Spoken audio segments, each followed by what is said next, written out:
Well, supporters say the valuation is normal given the growth outlook. Detractors say it's proof we're in a bubble. Martin Garner is with us now. He is a director of social media at CCS Insight, and he's with us to talk about the fundamentals. He is a former director of the wireless company Ovum. He built up the mobile practice there, and we want to look with him at LinkedIn from a social media perspective. So, Martin, what do you make of the bells and whistles that LinkedIn has to offer? Well, the first priority for any social network is building up the volume, the number of people. And LinkedIn has done pretty well on there, hit 100 million users recently, and is growing fast across all regions. So a strong tick against the volume. The second priority, which you alluded to, is the value. And it has three revenue sources. The revenue is growing strongly, but it needs to continue to build the network effects so that it becomes an indispensable part of the way people do business.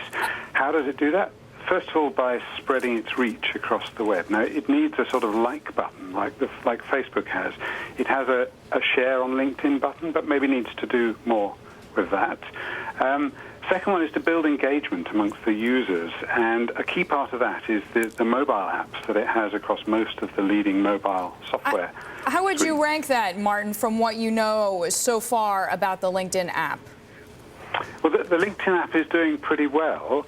I don't have any numbers on that, but they've done a good job on the app, and people like using it. It gets high ratings.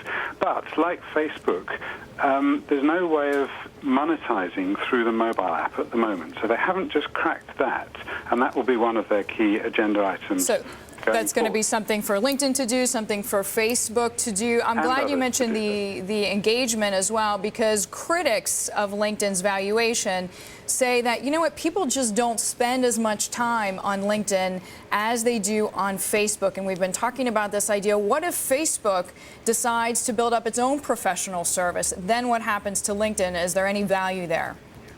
Well, the way LinkedIn has been tackling it is the right way. It's to add layers of value for users, things like the apps, the groups, the events, the messaging.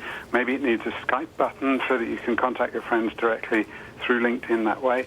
It's doing okay on that, but honestly it is a bit behind Facebook, which has gone further by having sign-in to various sites using Facebook, by having search links, by having a stronger activity stream, places, deals, and so on. So Facebook is ahead on that, but there are more things LinkedIn can do. And it seems like Facebook is also ahead if you look at international presence, and I don't want this to end up being a one-for-one comparison because it's not the same kind of business, it's not the same kind of site, but what do you think LinkedIn needs to do internationally to grow?